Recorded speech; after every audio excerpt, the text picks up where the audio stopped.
আজ আমি ডিম ও আলু দিয়ে ডিমের কারি রান্না করছিলাম, সেটাই আপনাদের সাথে শেয়ার করছি। তো আমি কড়াইতে তেল দিয়ে তেল গরম হয়ে গেলে আমি আগে থেকে সিদ্ধ করে রাখা আলু ও ডিমগুলো লবণ ও হলুদ মাখিয়ে নিয়েছি, সেগুলো আমি তেলে ভেজে নেব।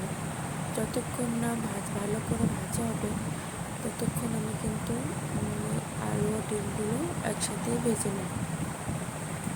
ডিমগুলো সিদ্ধ করতে গিয়ে প্রেশার কুকারে দিয়েছিলাম, তো অনেকগুলো একটু ভেঙে গেছে, তার কোনো সমস্যা না।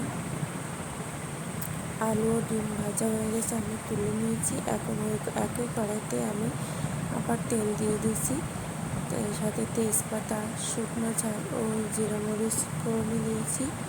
এগুলো ভালোভাবে ভাজা হয়ে গেলে আমি এতে পেঁয়াজ বাটা, রসুন বাটা এবং হলুদ ও লবণ দিয়ে আর আদা বাটা ও শুকনো ঝাল বাটা একসাথে দিয়ে ভালোভাবে কষিয়ে নেব।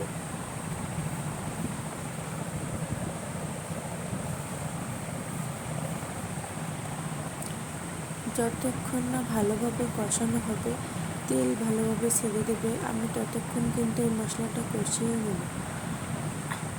মশলা কষানোর ওপরই আপনার রান্নার স্বাদটা ডিপেন্ড করে। মশলা যতক্ষণ ধরে আস্তে আস্তে করে অল্প আঁচে করে আমি মশলাগুলো ভালোভাবে কষিয়ে নেব।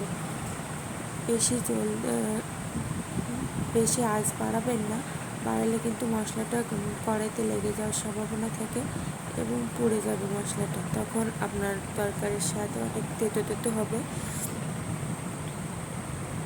একদম অল্প আছে আপনি মশলাগুলো ভালোভাবে কষিয়ে নেবেন। তারপরে ওই মশলার ভিতরেই আপনার ভেজে রাখা আলু ও ডিমগুলো দিয়ে আরও কিছুক্ষণ ভালোভাবে কষিয়ে নেবেন। কষিয়ে নেওয়ার পরে আমি ডিম ও আলুর ভিতরে পরিমাণ মতো জল দিয়ে দেবো, মানে বেশিক্ষণ ধরে জ্বালাবো না। আগে থেকে যেহেতু আমার আলু ও ডিমগুলো সেদ্ধ করা, সেহেতু আমার রান্না হতে সময় লাগবে না। এই জন্য আমি যেটুকু পরিমাণ ঝোল রাখবো ঠিক সেভাবে আমি পরিমাণ মতো জল নিয়ে নিয়েছি।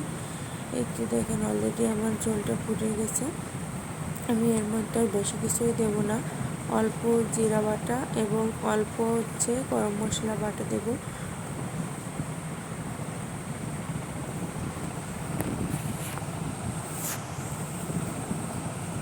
এভাবে একবার রান্না করে দেখবেন, বাড়িতে খেতে অপূর্ব লাগে।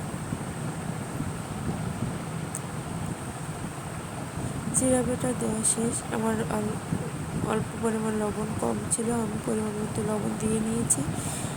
আগে কিন্তু আলু ও ডিম ভাজার সময় লবণ দেওয়া ছিল, আবার মশলা কষানোর সময় লবণ দিয়েছি, সেহেতু আপনারা বুঝে শুনে পরিমাণ মতোই লবণ দেবেন, নাহলে কিন্তু লবণ বেশি হতে পারে।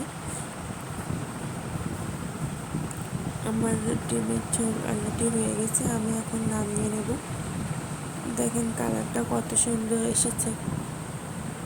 এরকম ডিমের কারি হলে অন্য কিছু কিনতে লাগবে না, গরম ভাতের সাথে এক থালা ভাতই খেয়ে ফেলা যাবে। ধন্যবাদ সকলকে, সকলে ভালো থাকবেন। আজকের ভিডিও পর্যন্ত, আবার নতুন কোনো একটা ভিডিও নিয়ে আসবো।